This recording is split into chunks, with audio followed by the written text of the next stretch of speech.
Magandang gabi po sa ating lahat, sa lahat po na nandito po sa ating sanctuary, at sa lahat po ng mga nanunood ngayon. Ito man po ay umaga, tanghali, gabi. Lahat po tayo ay pinagpala ngayon pong araw na ito. And I ask everyone to please stand and give the Lord a hand of praise as we welcome His presence today. Hallelujah. Thank you, Jesus. Thank you, Jesus. Sa pong bagay ang ating pong gagawin ngayong pong oras na ito, iangat po natin yung level ng ating tiwala sa ating Panginoon. If you will open your Bible, the first words in the book of Genesis chapter 1, in the beginning, God. And let us just focus on this God who is the beginning of everything sa ating pong buhay. And hold on to the grace of God, knowing kapag po ang biyaya ng Panginoon ay nasa atin, we can do all things through Christ who strengthens us. Isa pa pong palakpak sa ating pong Panginoon. Hallelujah. Let's lift our hands today as we begin to thank the Lord sa lahat po ng mga biyayang natanggap po natin. Together with all my brothers and sisters who are here, even those who are watching right now, all together we just want to thank you for your grace, your abundant grace working in our lives. Kaya ngayong oras na ito, nag-uumapaw ang aming puso para po tanggapin ang lahat ng inyong inihanda sa pamamagitan ng pangangaral ng iyong salita at sa higit pa na iyong ibibigay dahil, Panginoon, kapag kumikilos ka, mas higit sa aming panalangin, higit sa aming iniisip, higit sa aming pong hangarin because of the power of the Spirit working inside of us. To you all glory, honor, and praise. Ang aming pagsamba ay sa iyo lamang sa araw na ito. Sa pangalan ng aming Panginoong Hesus, ang lahat po'y magsabi ng Amen. Amen. Let's all worship the Lord. Amen. Amen. Do you believe that nothing is impossible with God? Amen. Kaya sa oras pong ito, let us live by faith and all together let us declare that nothing is too hard for Him. Amen. Sige po, purihin natin ang Diyos. Through you, I can do anything. I can do all things. 'Cause it's you who gives me strength. Nothing is impossible through you. Blind eyes are open. Strongholds are broken. I am living by faith. Nothing is impossible.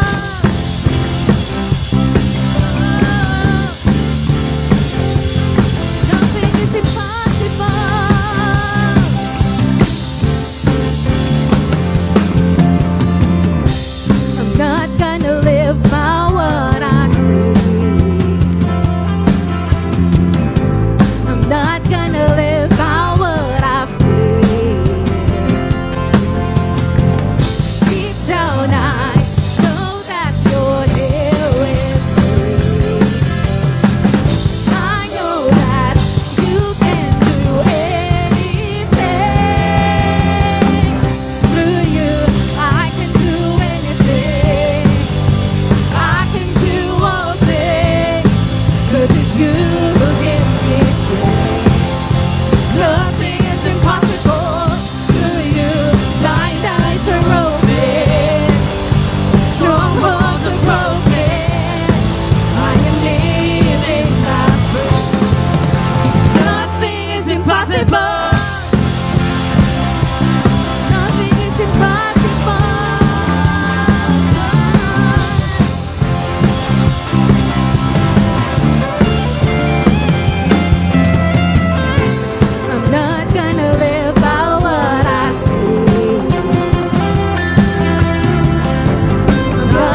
day.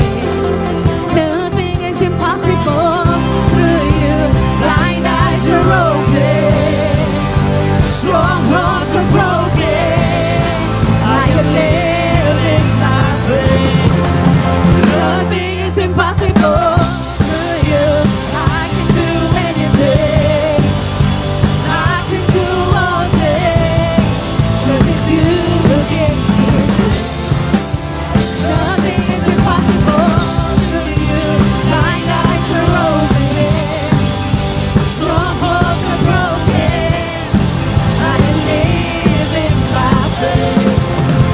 Nothing is impossible. I believe, yes, Lord. I believe in you. I believe with you, Lord. I believe in you. I believe in you. I believe in you.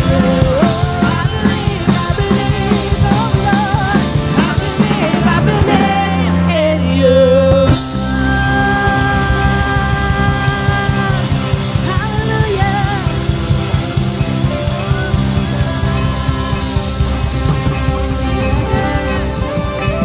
Hallelujah. We believe in you, Lord. We believe in you. Nothing is too hard for you. Hallelujah. Yan po ang dinideclare namin, Panginoon, na walang mahirap sa'yo, Panginoon. Walang imposible sa'yo. Salamat, Panginoon. Ikaw ang nag-iisang Diyos na buhay. Kaya sa oras pong ito, nais ka naming sambahin. Nais naming itaas ang pangalan mo, Panginoon. Ikaw ang nagbibigay ng kalakasan sa aming mga buhay.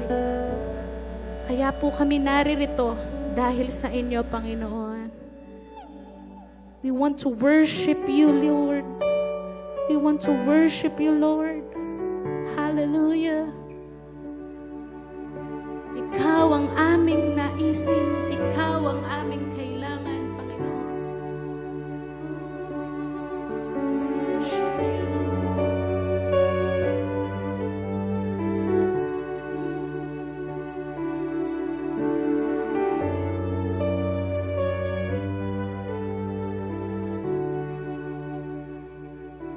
Higit sa aking kailangan, higit sa aking karanasan,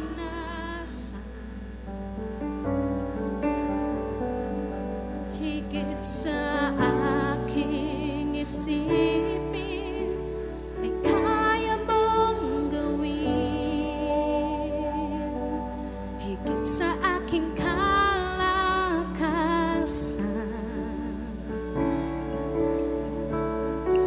ni minsan ay hindi na kulang.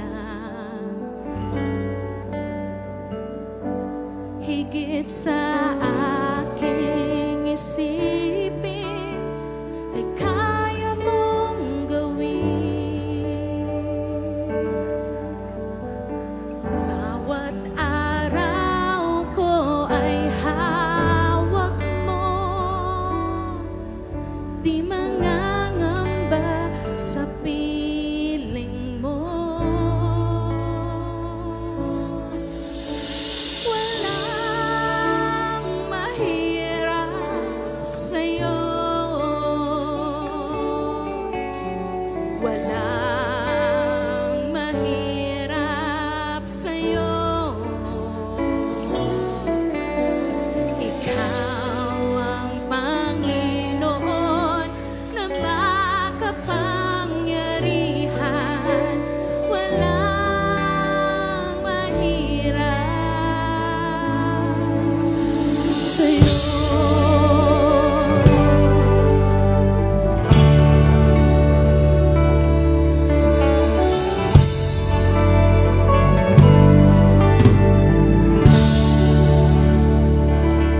Higit sa aking kailangan,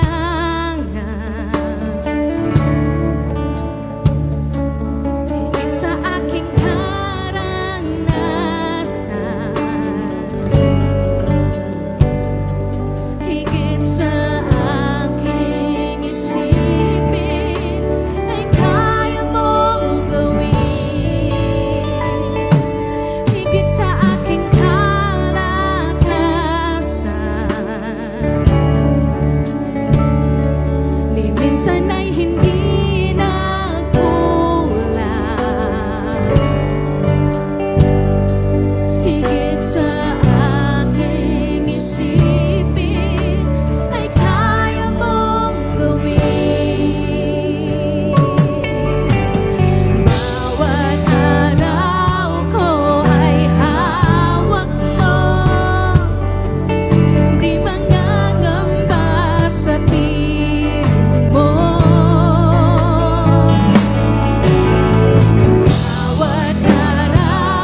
Wala kang katulad,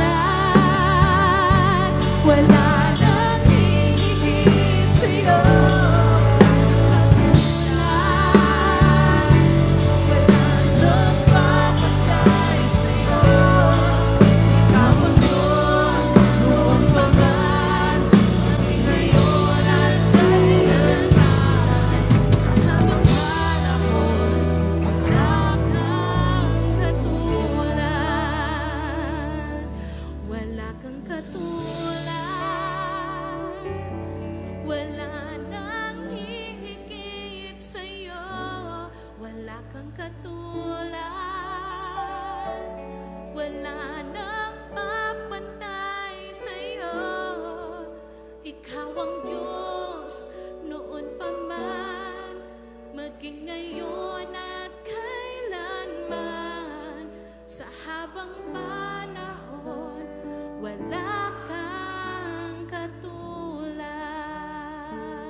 Walang mahirap sa'yo. Ikaw ang Panginoon na makapangyarihan. Walang mahirap sa'yo. Walang mahirap. Walang mahirap sa'yo. Walang mahirap sa'yo. Ikaw ang Panginoon na makapangyarihan. Walang mahirap. Walang mahirap. Walang mahirap sa'yo.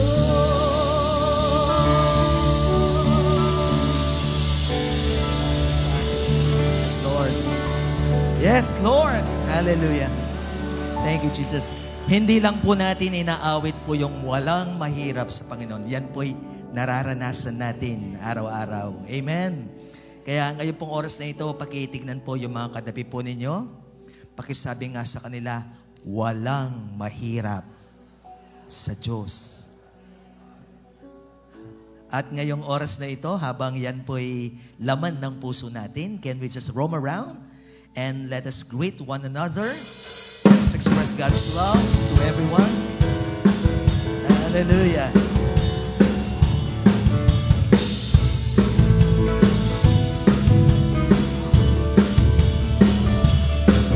Ang kailangan ko ay ang pag-ibig mo, O Diyos, sa buhay kong ito. Ang kagalakan mo ay kalakasan ko, Ikaw ang nais ko. Ikaw lamang ang pupurihin, ang pangalan mo'y dadakilain, walang sa'yo ay hahambing, ang awit mo'y iyong tingin.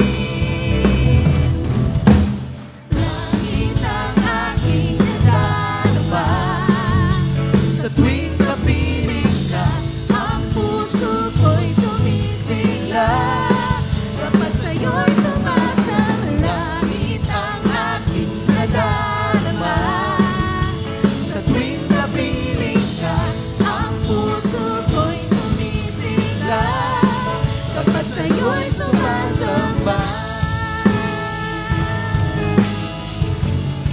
kapag sa'yo'y sumasama. Thank you, Jesus.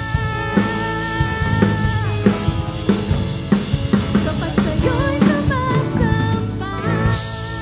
Yes, amen. Pwede na ho tayo maupo. Oh, thank you, Lord.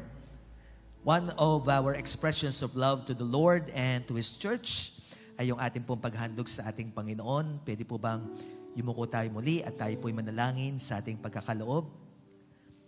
Panginoon, nagpapasalamat po kami that you are the source of everything.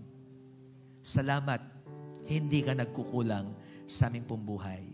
Salamat po sa lahat ng mga kamay na tapat na nagkakaloob. Patuloy na sila ay inyo pong pagpalain. Sa pangalan po ng Panginoong Yesus, ito po ang aming dalangin. Ang lahat po ay magsabi ng Amen.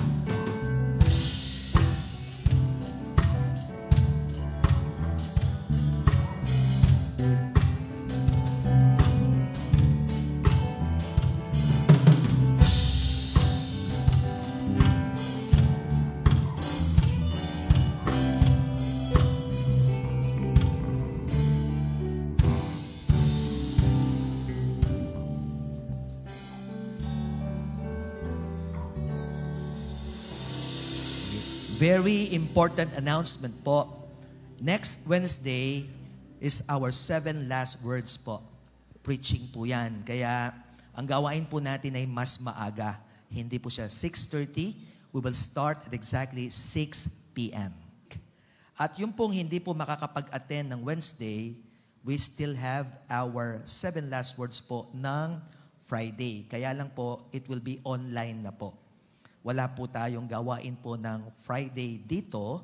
Yan po ay sa mga bahay-bahay na lang po. Yan naman po ay 3:00 ng hapon. Pwede po ba nating i-welcome? Matagal po nating hindi po narinig ang ating pong pastor from CIY San Luis, Pastor Bong Suwing. Mas malakas pong palakpak para sa Panginoon. Amen po. Thank you po, Pastor Phil. Good evening po sa inyong lahat. Praise God. Salamat po at muli po medyo nakakapanibago but excited to preach the Word of God. Pwede po ba tayong lahat ay tumayo? Basahin po natin yung ating teksto na ating pag-aaralan sa gabi pong ito. Ang ating teksto ay magmumula. Medyo mahaba po itong konti. Just read with your eyes. Samahan nyo na lang po ako. Exodus 1 verse 15 hanggang 22 tapos 2, 1 hanggang verse 10. Ito po yung istorya nung si Moses po ay itatapon doon po sa Nile River. Our topic for today is about, are you or are we protecting our children? Kasi po gusto ko pong susugin o yung ituloy po yung binanggit po ni Pastor Alvin, Bishop Alvin nung prayer and fasting po natin, yung Joseph generation. So sige po, basahin po natin verse 15 ng Exodus 1. Ang sabi po dito, isang araw pinatawag ng Faraon. Now when you say, kapag binasa po natin yung Pharaoh sa Bible, alam naman po natin yan na parang nire-represent po ni Satan. At pag binanggit po natin o nabasa po natin yung Egypt, the world or the sin, di po ba? So isang araw pinatawag ng Faraon sina Sipra at Pua ang mga komadro ng Hebreo at sinabihan ng ganito, sa pagpapaanak ninyo sa mga Hebreya, patayin ninyo kung lalaki ang sanggol at hayaan ninyong mabuhay kung babae. Ngunit dahil sa takot nila sa Diyos, hindi sinunod ng mga komadrona ang utos ng hari. Hindi nila pinapatay ang mga sanggol na lalaki. Dahil dito'y pinatawag sila ng hari at tinanong, bakit hindi ninyo pinapatay ang mga sanggol na lalaking isinisilang ng mga Hebreya? Mangyari po, ang sabi po nila, iba ang mga Hebreya sa mga Egyptya. Madali po silang manganak, kaya naisilang na ang sanggol pagdating namin, sagot nila. Verse 20, kaya't patuloy na dumami at lumakas ang mga Israelita. Ang mga kumadro naman ay kinalugdan ng Diyos. Verse 21, sila'y pinagkalooban niya ng mga sariling pamilya. Verse 22, iniutos naman ng Faraon sa lahat ng kanyang nasasakupan na itapon sa ilog Nilo ang lahat ng lalaking isisilang ng mga Hebreya at hayaan namang mabuhay ang mga babae. So tutuloy po natin sa Exodus 2. Verse 1, may mag-asawang buhat sa lipi ni Levi, verse 2, na nagkaanak ng isang lalaki. Napakaganda ng bata, kaya 3 buwan itong itinago ng ina. Nang hindi na siya maaaring itago pa, kumuha ang kanyang ina ng isang basket na yaris na tangkay ng tambo at pinahira ng alkitran upang hindi pasukin ng tubig. Pagkatapos, inilagay niya rito ang sanggol at inilagay sa talahiban sa may pampang ng ilog. Ang kapatid na babae naman ng sanggol ay tumayo sa di kalayuan upang tignan kung ano ang mangyayari. Verse 5, maliligo noon sa ilog ang anak na babae ng Faraon. Natanaw niya ang basket, kaya't ito'y ipinakuhan niya sa isa sa kanyang mga katulong na naglalakad-lakad naman sa tabing ilog. Verse 6, nang maiabot sa kanya ang basket, inalis niya ang takip nito at nakita ang batang umiiyak. Naawa siya at kanyang nasabi, ito'y anak ng isang Hebrea. Verse 7, ang kapatid naman ng bata ay lumapit sa prinsesa at kanyang sinabi, kung gusto po ninyo, ihahanap ko kayo ng isang Hebreyang mag-aalaga sa sanggol na iyan. Verse 8, sige, ihanap mo ako, sagot ng prinsesa. Umalis ang batang babae at tinawag ang mismong ina ng bata.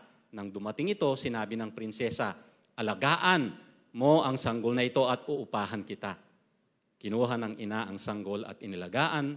Nang malaki na ang bata, dinala siya ng kanyang ina sa prinsesa at siya'y itinuring na anak nito. Sinabi niya, inahon ko siya sa tubig, kaya Moises ang ipapangalan ko sa kanya. Tayong lahat po ay yumuko at manalangin. Buhay na Diyos, maraming salamat po, Panginoon.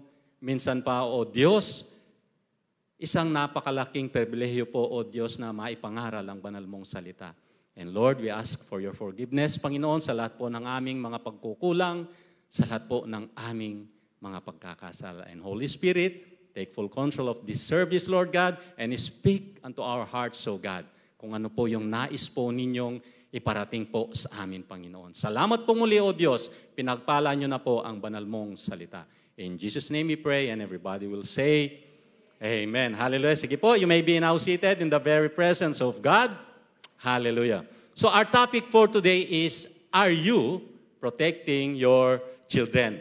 Alam naman po natin, ang sabi nga po ni Bishop, ito pong panahon pong ito, this is the Joseph generation. Na yung mga bata, ang dali pong ma-depress. Ang dami pong batang nabubuntis kagad. 12, 13, 14, 15, minumura pa yung kanilang mga magulang. Amen po ba? Kaya, ang tanong ko po sa inyo, no, lalong-lalo na po sa mga online, kasi po minsan, parang nakikita po natin, nagsisimba, pero meron pong malaking problema po pala na kinakaharap sila, lalo tigit sa kanilang mga anak. Ano po? Now, ang pag-aaralan po natin si Jochebed, actually I preached this 3 times doon po sa San Luis. Kasi meron po siyang part 1, yung kay Naomi. No? 2 magulang po, papahapyawin ko lang po yung kay Naomi. No? Pero we will focus kay Jochebed. No po. 2 born again, 2 magulang na mayroong pagkakilala sa Diyos, the other one protected her family and the other not. No po. And makikita po natin itong si Naomi, dahilan po sa hindi niya pinrotektahan yung kanyang sambayan, kung makikita po natin doon, they were living in Israel. Di po ba? At ang sabi po doon, nung nagkaroon ng famine, dinala niya yung kanyang mga pamilya doon sa lugar po ng Moab. Nung nagkaroon po ng famine, taggutom. At habang nandun po sila, for 10 years, unang namatay yung kanyang asawa na si Elimelech. Pangalawa po, si Malon, na kanyang anak na lalaki. Pangatlo, si Kilyon. At for 10 years, dapat sana, nung nagkaroon na siya ng problema, bumalik na po siya sa Diyos ng Israel. Marami po sa atin, kaunting problema lang, umaalis po tayo. At yung pansamantala, ang sabi po doon, pansamantala lang po, yung pagliban niya, naging pansamantagalan po. At habang nung nawala na po, yung asawa niyang lalaki, hindi pa bumalik sa Diyos ng Israel for 10 years. Alam po ba ninyo kung ano yung ibig sabihin ng Naomi? Joyful, blissful, beautiful, and I should say, complete. Bakit? Kasi po nung nandun po siya sa lugar ng Israel, Kompleto, maging yung kanilang kayamanan.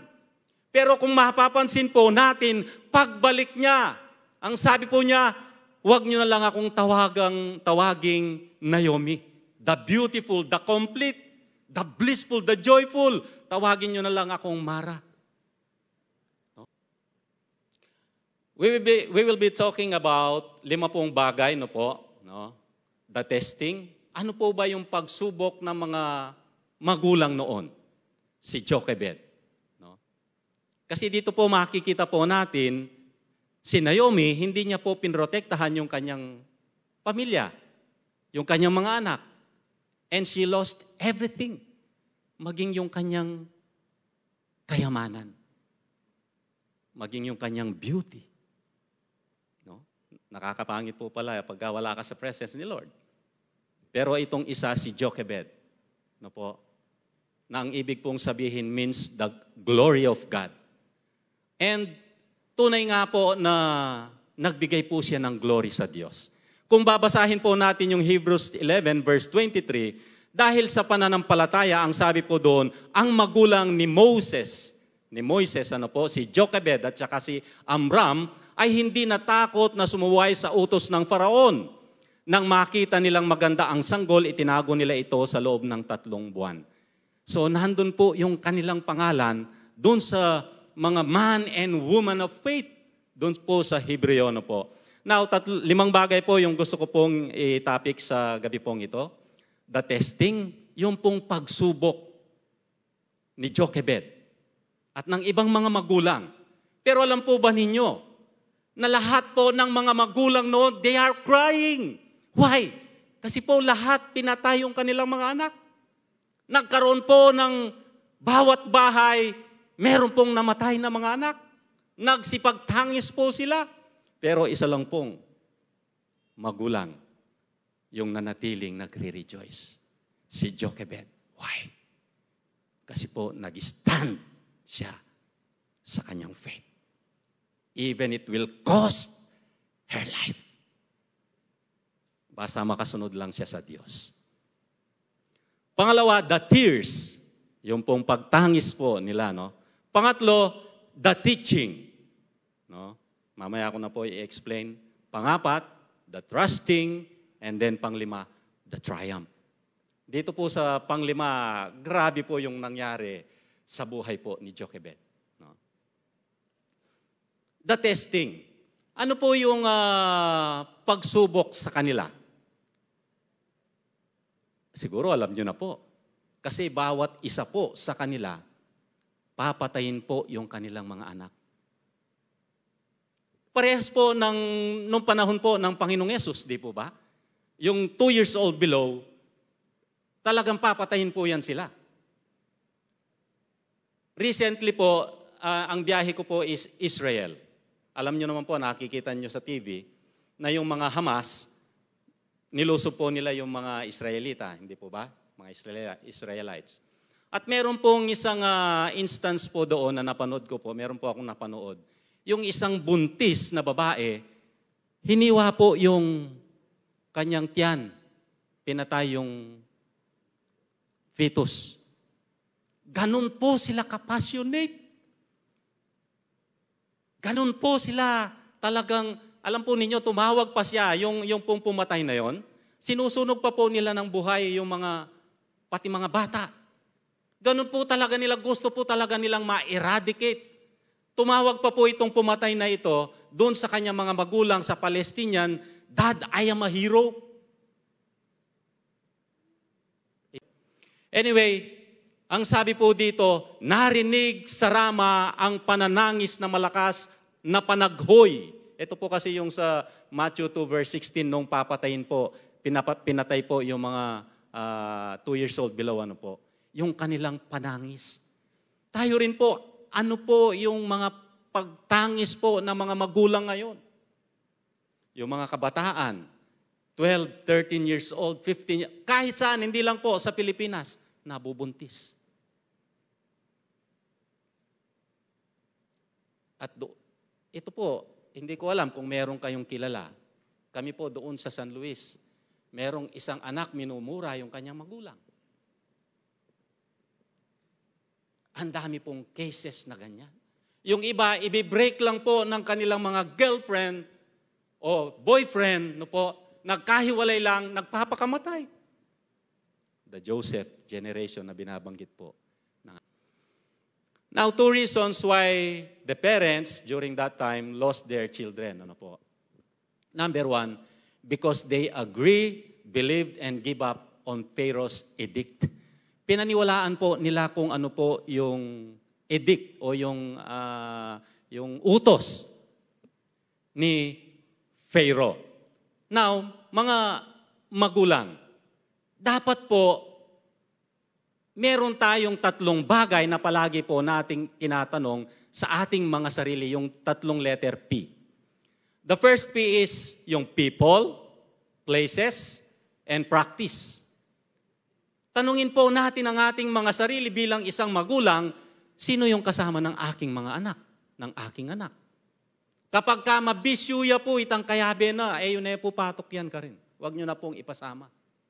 Sigurado masisira po yung buhay. Places, saan nagpupunta yung inyong mga anak? Pag-araw po ba ng linggo, kasama po natin sila? O wala lang, pinapabayaan po natin, hindi natin sila pinaglalaban, katulad ng mga dating yung mga magulang. Isa lang pong magulang. Nag-stand ng faith. Yun po, si Jochebed. Pero yung iba, naniwala po sila sa mundo, naniwala po sila sa utos ni Pharaoh. Nasaan po? Ang tanong po natin, sino ang kasama ng aking anak? Saan sila nagpupunta? Pangatlo, anong practice? Anong ginagawa po nila? Kaya lang minsan tayo pong magulang, dito na lang kayo mag-inom, huwag na kayong lumabas. Mas safe kayo dito. Tayo mismo, yung curse, yung ibang espiritu, ano po? Dito, praise God, sana po, wala, no? Pero alam po ninyo, sa baryo, ganun.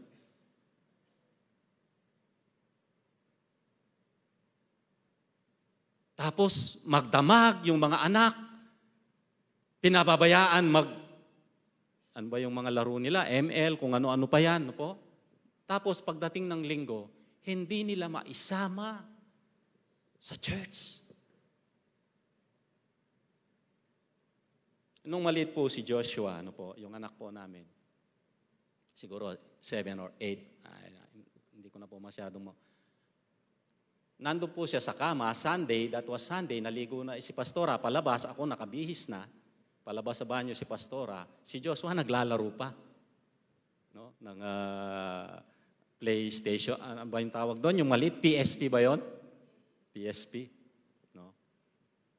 Ang sabi ni Joshua, Ma, next time na lang po ako sasama sa inyo. Dito na lang po ako maiwan sa bahay. Parang nakikita ko pa yung mukha ni Pastora. Hindi! Maligo ka doon, magbihis ka doon. Si Joshua parang nasyak po eh. Pero tayo po, anong ginagawa? Alam po ninyo yung mga anak po namin, to God be the glory. Napakababait na mga bata. Minsan hindi ko po sila nakita mag-away na magkapatid. Si Joshua, hindi po masyadong mahilig sa kanin eh. Minsan hindi ko po nakitang magreklamo sa pagkain. Recently po, nanonood kami ng Tulfo. Yung dalawang kabataan na magkasintahan, more than 10 times na po pala nilang ginagawa, nagiinuman sila doon sa kaibigan, sa bahay ng kaibigan nila. At kapag mga 11 o'clock na ng gabi, ihahatid ng lalaki, tinatago po nila yung relasyon nila. Inahatid po yung babae, mga 200 meters. Actually, malapit na po yan. Hanggang doon lang sa kanto, sa tindahan dyan. Kaya lang dahil paliko-liko yata at maraming halaman, baryo, no, hindi na nakikita ng lalaki. Kung nakaabot nga doon sa... Tinatago po nila yung relasyon nila. Ano pong nangyari doon sa babae? Na-rape, pinatay. Bakit? Kasi po yung mga anak na yon, kung nakarinig po sana ng salita po ng Diyos, kung deeply rooted po sila sa salita ng Diyos, hindi po sila mapapahamak. Pangalawa, because parents do not see potential to their children. Ang sabi po sa Hebrews 11 verse 23, by faith Moses' parents hid him for 3 months, and after he was born, because they saw he was no ordinary child, and they were not afraid of the king's edict. Meron po silang nakitang kakaiba sa kanilang anak. Tayo po, ano po yung nakikita po natin? Marami pong magulang, lalo na po sa mga baryo, ano po, ikay nga nakalampuntalan. Ikaw kasi, wala kang pupuntahan, bobo ka. Yung iba naman, pinagbubuntis pa lang po, ang sabi nila, pegbuntis kaya pa kaya, bakit pa kaya pinagbuntis ko yung batang ito? Yan tuloy, hindi ako nakapunta ng abroad, ng Taiwan. Doon pa lang po sa sinapupunan, nandun na po yung rejection. At minsan itutuwid po yung mga anak doon sa daan. Napapahiya po yung mga bata. We are not really protecting our children. Dapat po yung isang nanay, palagi po siyang nag-iisip. They are special. Yung kanila pong mga anak. They think always positive to their children. Every day of yung pong araw-araw na ginagawa po ng Diyos. Pag nananalangin po ako, Lord, binabanggit ko yung pangalan ng anak po namin, si Kai at si Diyos. Bless Kaisha, bless Joshua. Dapat po pagpapala yung palagi pong lumalabas sa ating mga bibig. Hindi yung mga putok o tsinta. Sa baryo po, makita mong nagsisimba. Pagdating doon sa maririnig mo, ay grabe po. Ang sabi po doon sa Psalms 127 verse 3, children are an heritage or gift. Kayamanan po ba? Regalo po ba ang mga anak po natin sa atin? Amen, hindi po ba? Of the Lord, and the fruit of the womb is His reward. Kaloob ng Diyos, kaloob ng Panginoon, itong ating mga bata, ang ganitong mga supling ay tunay na pagpapala. Number 2, the tears. Sino po yung hindi pa umiyak dito? Lahat po tayo umiyak na. Hindi po ba? Kasi ang sabi po doon sa verse 18, narinig sa Rama ang pananangis at malakas na panaghoy. Yung pong iyak ng mga magulang kasi po pinagpapapatay yung kanilang mga anak. Sa Bible, ang dami pong mga mababasa po natin na umiyak. Di po ba? Si Adam and Eve, noon na lang pong pinatay ni Cain, si Abel, siguradong umiyak po siya kahit hindi po nakalagay dyan. Si Jeremiah, tinawag pong weeping prophet.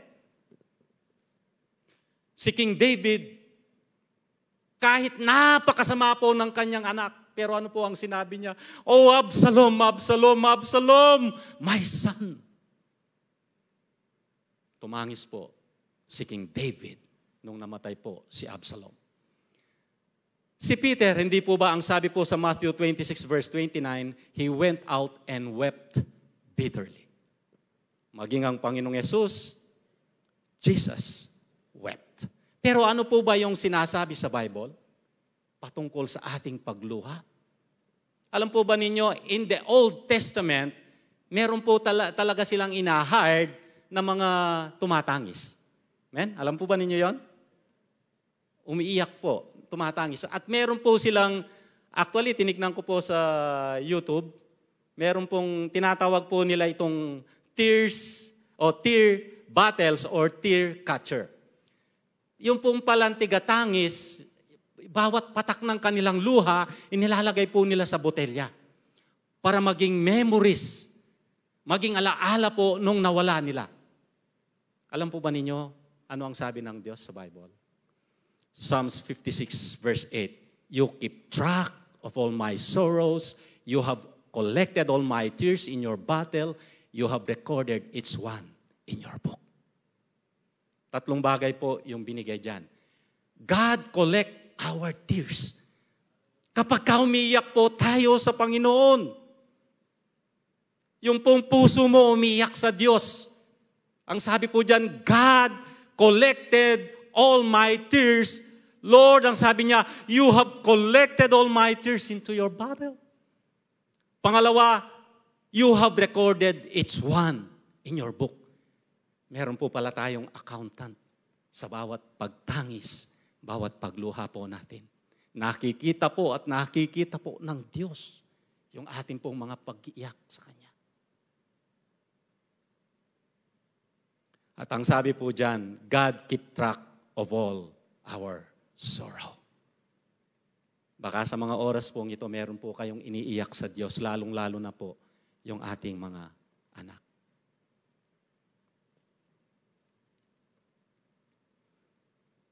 Naalala po ba ninyo si King Hezekiah?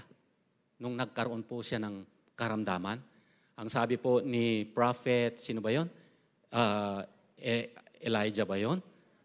Prophet Isaiah, no? Anyway, nandito, basahin po natin. 2 Kings 20 verse 1, nang panahong yung nagkasakit ng malubha si Haring Ezekias, dinalaw siya ng propetang si Isaiah na anak ni Amos at sinabi sa kanya, ipinapasabi ni Yahweh na ayusin mo na ang iyong kaharian sapagkat malapit ka ng mamatay at hindi ka nagagaling sa sakit mong yan.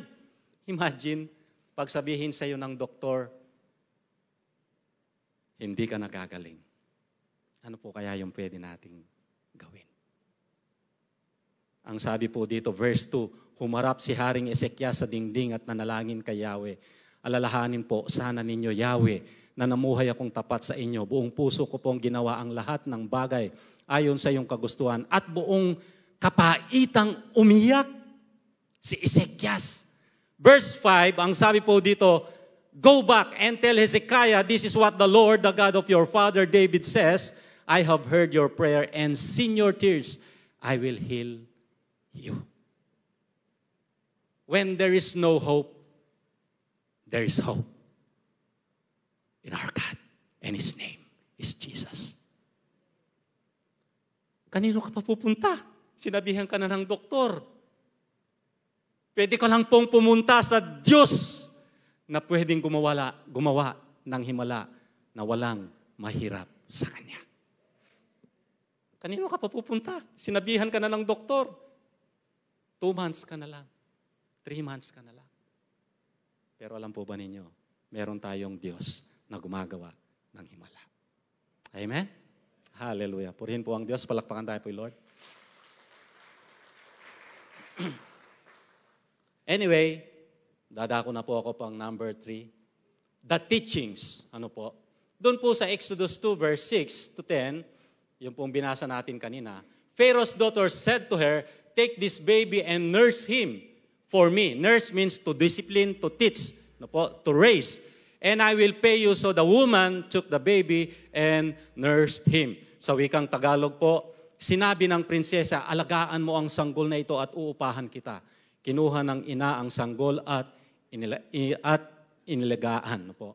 Remember, ito pong si Jochebed, meron lamang po siyang 5 years to raise Moses. At ibabalik niya na po doon po sa daughter po ni Pharaoh. Kaya nga ang sabi po sa Bible, sa Proverbs 22 verse 6, train up a child the way that he should go, so that when he grows old, he will not depart from it. Habang maliit pa po ang ating mga anak, this is the only time na pwede po natin silang i-mold. Kasi po kapag may sungay na po yan, malaki po na yan, mahirapan na po tayo. Dapat habang maliit pa po sila, dinadala po natin sila sa iglesia upang makapakinig po ng salita po ng Diyos. Ito po si Jochebed, 5 taon lang po. Tayo, ang bilis ng panahon. Magugulat ka na lang yung mga anak po natin. Dito sila Diyos, yung mga nagsosonglid dito na mga binata at mga dalaga na po sila. We have a limited time, parents, to teach our children. At kapag lumampas pa po tayo doon na hindi po natin naturuan ang ating mga anak, kapag lumabas na po sila ng bahay, saan po sila nagpupunta? Sino ang kasama nila? Ano ang kanilang ginagawa? Pero kapag kayong anak mo deeply rooted in the Word of God, pag alis nila ng bahay, hindi ka mag-aalak alala kung sino ang kasama nila, kung nasaan sila at kung ano ang ginagawa nila. Why? Kasi po sa pagkamold, sa pagkabata pa lang po nila, na-mold na po natin sila. Kapag ka deeply rooted po tayo sa salita ng Diyos, the Word of God guide us.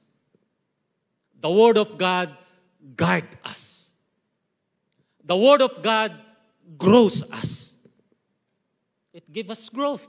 Lumalago po tayo, hindi po tayo sensitibo. Hindi po tayo balat sibuyas. Kapag may nag-preach, tinamaan tayo, susunod na linggo, wala na naman. Why? Kasi po yung salita ng Diyos, pinalago ka. Pang-apat, the Word of God, it is for our own good. Hindi naman po para sa kapitbahay mo. Hindi po ba? And it is not only that. If we are deeply rooted in the Word of God, it gives glory unto our God. Nagbibigay pong kapurihan sa Diyos. Why? Kasi marunong kang sumunod sa Kanyang banal na salita. Kaya nga ang sabi niya, my son, attend unto my word, give ear unto my saying, for they are life to those who find them, and health unto all their flesh. Pangapat, the triumph, o yung tagumpay po ni Jochebed. Ito po yung winning moment. Ngayon, hindi po natin masyadong nakikita pa. Dalawang bagay po dito yung napakagandang pangyayari po sa buhay ni Jochebed. First is the climax of this story. The second is the miracle of this story about Jochebed standing with her faith. Ano po? First, yung pong climax o yung pong isang kamangha-mangha po. No? Moses was preserved by these 5 women sa kanyang buhay. First, the midwives, yung pong midwives, no po, sa Exodus 1 verse 15 na binasa natin kanina, isang araw pinatawag si Shipra at Puwa, po, yung pong dalawang kumadrona. Pangalawa, her mother. No po, yung pong talagang nag-stand po sa faith niya. Pangapat, si Pharaoh's daughter. Actually po, this is a miracle. Bakit? Kasi po, si Pharaoh's daughter, anak po siya ng hari, pwede po niya sakalin na lang si Moses eh. Pero, when this woman, Pharaoh's daughter, nakita po niya yung tears. Ang sabi po doon, she had a compassion nung makita po niyang umiiyak si Moses. At panglima, si Miriam, yung kapatid po ni Moses, na sinundan yung kanyang kapatid hanggang nakuha po siya nung Pharaoh. Ano pong ibig kong sabihin dito, mga anak? Lahat po tayo, mga anak, di po ba? Meron tayong mga magulang. You will not be wherever you are now without those women in your life. I will not be wherever I am today kung hindi po una sa aking nanay, pangalawa, sa aking asawa. Hindi ko po magagawa yung ginagawa po ni Pastora. Lahat po ng mga amilyar, lahat ng, pati yung pagre-rehistro ng sasakyan, alam po niya kung wala po akong kaalam-alam. Kaya kung wala po siya, tayo mga asawang lalaki dito, I'm sure Pastor Alvin Bishop Alvin will not be wherever he is now without Pastora Carmela. Ganun din po si Pastor Phil. Mga anak, kung paanong meron kayong mga puro titulado kayo ngayon, o baka business people kayo ngayon, wala kayo sa kinalalagyan ninyo ngayon kung hindi sa mga magulang, baka asawang, babae, mga tita ninyo, mga lola. Lalo na yung mga lola. Yung mga lola, kakainin na lang. Bibigay pa sa mga apo. Naniniwala po ba kayo doon? Amen. Moses was preserved because of these 5 women sa kanyang buhay. Palakpakan naman po natin yung mga nanay na narito at mga lola. Wala po tayo sa ating kinalalagyan ngayon. kung hindi po sa kanila. Kaya mga anak, yung greatness ninyo, kung saan kayo ngayon.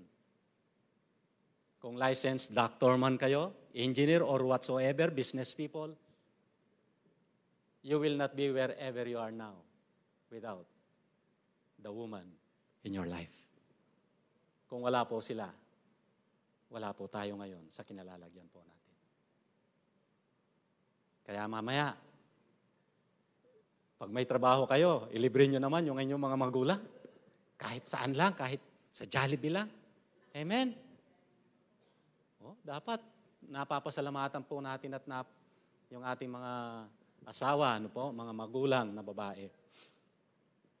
Pangalawa, ito po yung magandang istorya dito. Because Jochebed stand in her faith, there was a miracle na nangyari po sa kanyang buhay. Yung mga pastors po natin, yung miracle nila, palapit ng palapit. Palapit ng palapit, katulad po ni Jochebed. Why? Through thick and thin, sickness. Pinapangaral nila ang kabutihan ng Diyos sa kanilang buhay.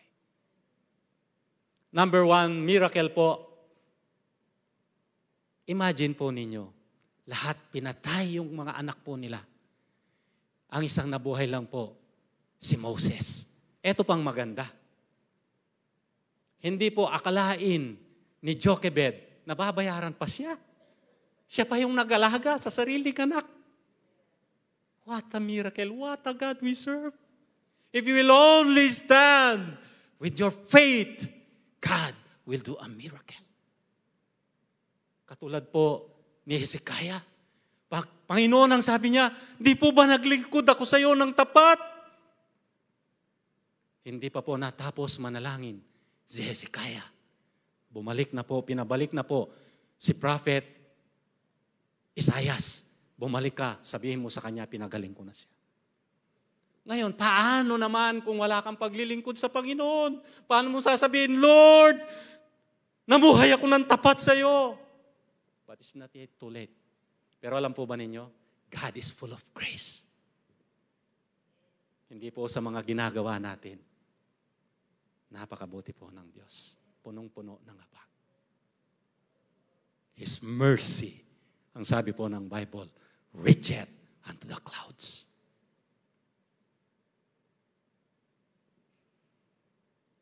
Pangalawa,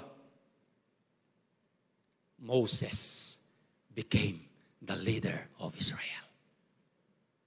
Hindi po madali yung pinagdaanan ni Moses.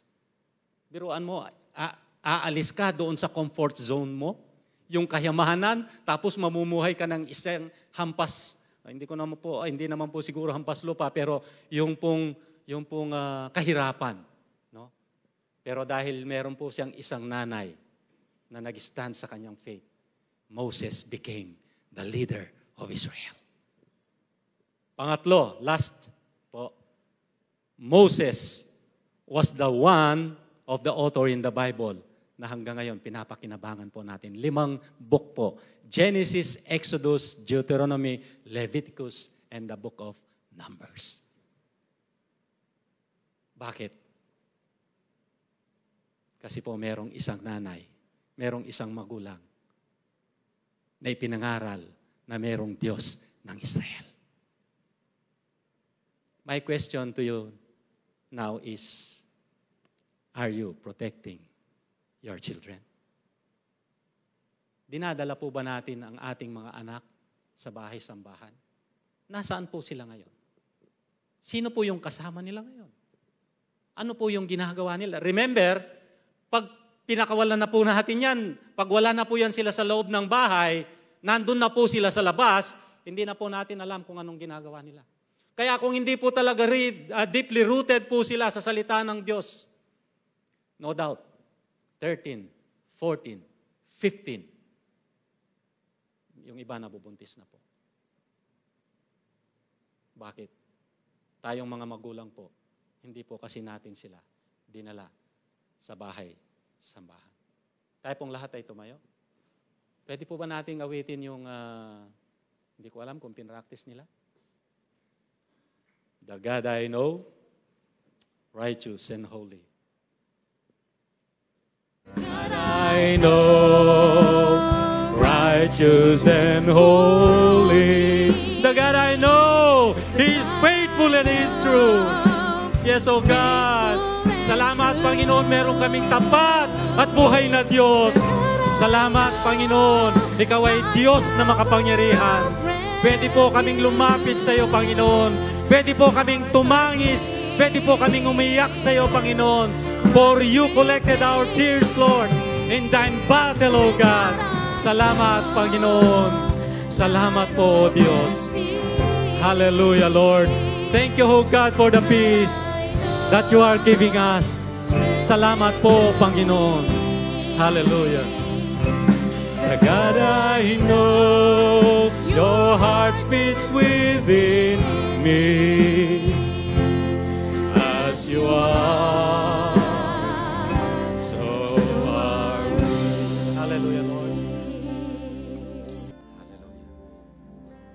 Buhay na Diyos, salamat po, Panginoon, sa kabutihan po ninyo. Lord, dalangin ko po kami na mga magulang na narito, O Diyos. Ang bawat magulang na narito, Panginoon, will stand in our faith, Lord, because there will be children, Lord, our children, Lord God. Mapapahamak po, Panginoon, sila. Kukunin lang po sila ni Satan at ng mundong ito, Panginoon. Dakilang Diyos, tulungan mo po ang bawat isa sa amin narito, na maging magulang at magpakamagulang po kami sa aming mga anak. Dakilang Diyos, salamat.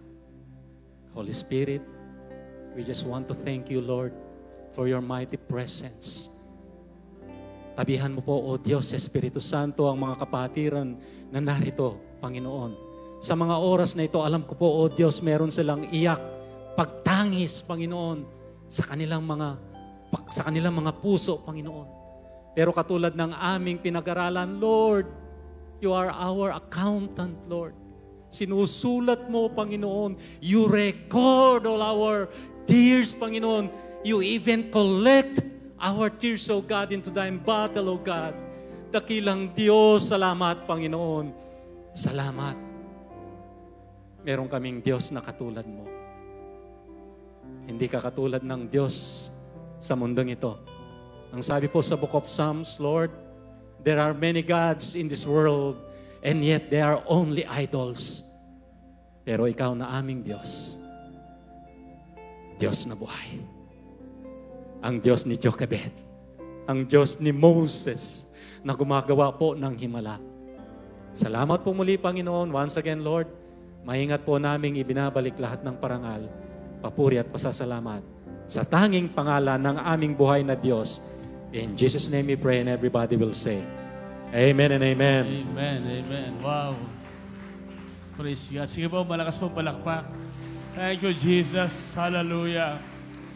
Blessed na blessed po tayo sa Word of God. Thank you, Pastor Bong. Ako personally, I was so blessed talaga. Yung naalala ko yung mother ko, pag siya lumuluhod, nagpe-pray. Huwag po yung mahiya na makita tayo ng ating mga anak na lumuluhod. Ikibuhang mako ito. Nakita ko sa nanay ko yon. And then, sabi niya, Alvin, tara na. Sabi niya, magsimba tayo. Niyaya niya ako magsimba, mag-Bible study. So, malaki po yung influence ng mother ko. Bigla ko naalala ng mama ko. Salamat po sa Panginoon. Huwag kayong pa-discourage. Matindi ang labanan. Yung sa Genesis pa lang talagang gusto ng patayin ni Satanas sa mga bata. But thank God, you are here. Nandiyan tayo na mga lingkod ng Panginoon, mga nanay, mga tatay, mga lola, mga lolo. Kaya nga po, napakaganda ng message, Pastor Bong. Salamat po. Blessed na blessed po kami. To God be the glory. Amen. Hallelujah. Glory to Jesus. Hallelujah. Manalangin na po tayo. Ama, salamat sa salita mo, mga salita mo na aming narinig. Salamat sa naging message na ito na pinadala mo sa pamagitan ninyong lingkod kay Pastor Bong. Salamat sa buhay po ni Jochebed na nakita niya na dapat siyang tumayo ipakilalaban ang kanyang mga anak. Lalo na si Moses. Na-encourage po kami na nakita namin, O Diyos, na kami na yung mga lingkod na kung ano po yung aming pinapakilaban po ninyo. Ang aming mga anak, ang mga pamilya. Bawat tatay, bawat nanay, pati mga lolo't lola, mga tita, tito, mga kapatid na nandito. Dalangin po namin, huwag kaming bibitaw. Huwag kaming mapapagod sa aming paglilingkod, sa aming pag-abot sa aming mga anak at sa mga kabataan. Kaya nga po dalangin namin ang aming mga tahanan, mapuno ng iyong pagmamahal. Huwag kaming matalo ng anumang lumbay, ng anumang kawalang pag-asa. Patuloy kaming magtiwala at maniwala na may himala, may tagumpay sa bawat nagtitiwala sa iyo. Salamat po ng marami aming Ama, maging sa aming pansamantalang pag-iwalay, ang iyong pag-iingat, ang iyong biyaya, ang iyong presensya, ang palaging manguna sa aming mga buhay.